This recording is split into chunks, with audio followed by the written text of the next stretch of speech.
napawalang sala siya ng 2023 ata, Labs, o 2022.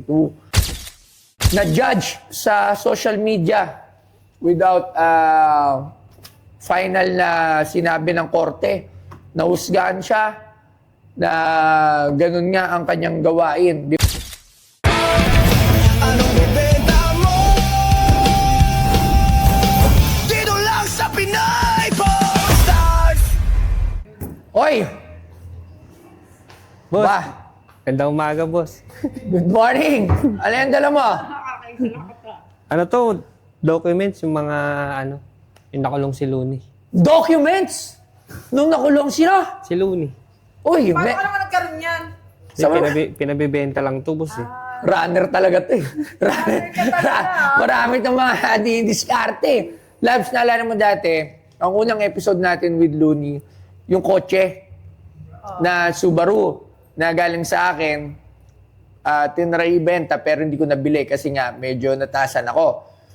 So may kinalaman din yon dun sa pagkahuli ni Looney noong 2019. So alam ko kasi kung kailan siya nahuli, di ba? Para lang sa kalaman nyo kasi, kaibigan ko talaga si Loons at nung nangyari yan 2019, halos lagi kami magkakasama niya, piti nila Papa Ron Andy. So alam ko yung 2019. So ngayon, sige nga, tingnan nga natin kung anong dokumento ba yan. So, boss. Oh, parang yung kay ano? Badang!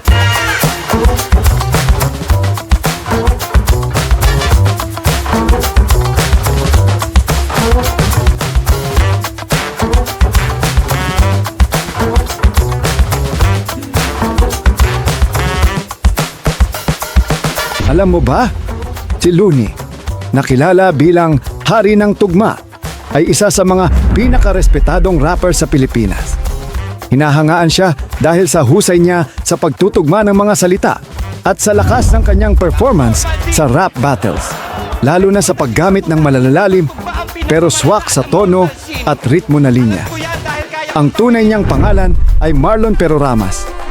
Isa siyang Filipino rapper at songwriter na sumikat sa rap battles, collaborations at mga kantang nagkukwento tungkol sa tunay na buhay at mga isyu sa lipunan. Noong Setyembre 2019, naaresto si Looney sa Makati kaugnay ng isang drug buy bust operation kung saan iniulat na may nakumpiskang ilegal na gamot. Nakulong siya at kalaunan ay nakalaya matapos magpiyansa. Noong 2021, dinismiss ang kaso. Ngayon sa PP Stars, may magbebenta ng mga dokumentong may kaugnayan sa pagkakaaresto ni Looney. Ayan, kay Badang! Kay Badang? Yes, Saan ano? mo ito nakuha? Ay, oo nga si Kuya Loons nga. Wow! Marlon. Certified true copy, so ibig sabihin original. Original na pag certified as true copy. Saan kaya ito nakuha? So ayan, nakalagay nga dyan. Sino ba yung ano mo? Sino ba yung ano mo? Ito, Xerox lang to. So, ayoko yung Xerox. Si Kuya Loons. Xerox lang to eh, Xerox. Pero iba madaming dokumento. So, detainees booking sheet. May thumb mark. Thumb mark ni Loons, ni Papa Loons. Ayan, so nakalagay dito, Marlon Peroramas, E. Diaz, a.k.a. Looney, and Idol Lisa Peroramas, E. Diaz, and David Rizon E. Campo. So si Marlon, siya si Looney, si Idol, siya si kapatid ni Papa Loons, yung bunso, si Ma'am Idol. Tapos si David, ano pangalan ba nito? Si yung lagi niyang kasama, kalimutan ko na yung naka-dreadlock, si Rudy. Yan, ang buto na natatanda mo yun. Pares pala kami Rudy dati ang sanggan dikit. So dito pala, pinagpapiansa pala si Looney ng 2 million pesos. Ayan, nakalagay 2 million sa kanya, 2 million 2 million kay Idol, 500,000 kay Rudy. At nakalagay din dito na, ayan, nakapagpiansa nga, no? So parang naglabas sila ng 4.5. 4.5. Wow. Alam nyo, napaka-controversial ng kaso na to. Ito yung year 2019. Allegedly, si Looney ay hinuli base sa warrant of arrest ata or search warrant, hindi ko sure. At sa Makati basement, tapos si Looney papunta sa isang gig sa cancer patient, ang sabi. Tapos yung pala, it's an entrapment na kumalat sa buong social media. Meron nga siyang ginawang kanta niyan, di ba? Oo, at after ilang years, kailan ba na-release si 2023 ba yon? Kailan siya na-release? 2023, 2024? Hindi, yung ginawa yung kanta. Tinan mo nga kailan siya na-release. 2023 ata siya na-release, Labs, kasi yung kotse. Kung di ako nagkakamali. O 2022. Kasabayan niya yung si Francis M. eh. Kasi si Francis M. yung kay the next day, pinost natin yung kay Looney. Okay, ito lang ito. Tatawagan natin, tingnan natin nga mamaya na tawagan si Papa Lons, baka tulog pa yan, wala pa nasagot sa kanila. So okay, so nandito yung kanilang mga, ayan o. Oo. January 26, 2020. Nakalaya. Nakalaya Siya, okay. Pero siya ng 2 million. Tama Eto nga. na, 2 million. Tapos, 4.5 napawalang sala siya ng 2023 ata, Labs, o 2022.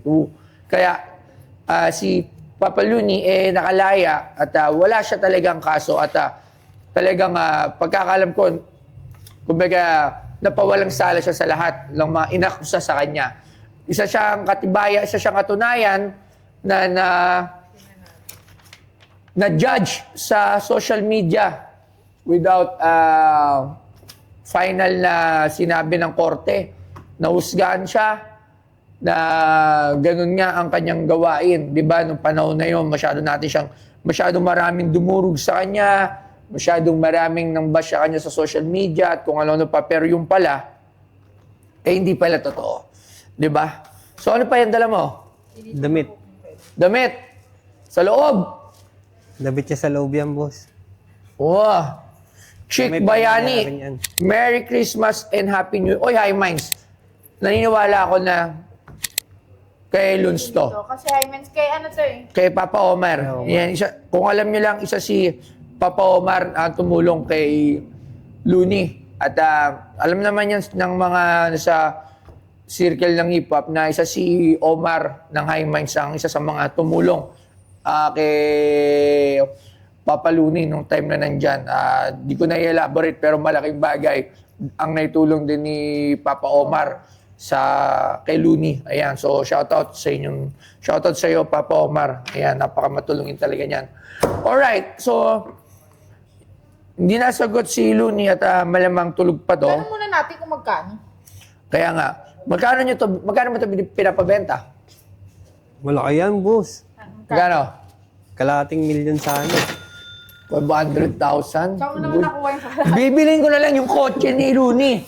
Kung 500,000, di ba? Pero magandang dokumento kasi ito yung mga... Si Badang ba magkano natin nabili? Mahal natin nabili nga yun nung mga una kasi hindi pa tayo masyado... Kasi si Badang mismo ang nagdala nandito, di ba? Oo. 500,000 para sa document ng isa sa pinakasikat na by bus na nauwi sa pagwawalang sala. Magkano? Yun mga magkano pwede dito? Ano mga?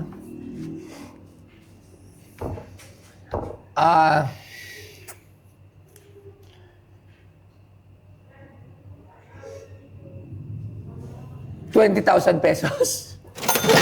Layo naman, boss. Ha? 20,000? 400, boss. 400? 25? Layo eh. Di kaya eh. Wala kasi siyang di ba?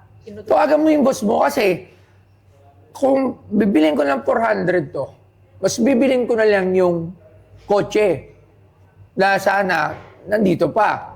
Tapos, mabebenta ko pa. Kung may bibilin nga ako, bibilin ko na lang yung kotse, mabebenta ko pa. Diba? Ito kasi for display lang to at ito yung mga tinatawag na mga pang museum piece kasi yung mga hindi nakakaalam. Para Oo. yun ang... 30,000. 30,000.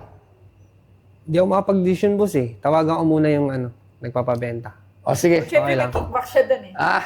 Bawasan mo muna yung commission mo. Oo, sige. 30,000. Sige, tawagan Tawagan mo ko muna. muna. O ano sabi? Boss, hanggang 150 lang eh. 40,000. O sige.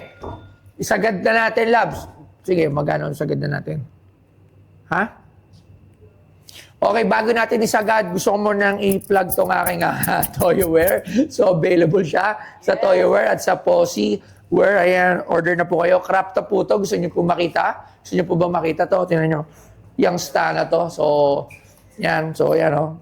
Alright. So, okay. Nag-promote na ako. Sasagad ko na to ng 50,000 pesos. Tawagan mo si... Tawagan ko ulit, ha? Tawagan mo ulit. Hanggang dun lang ako or walang deal.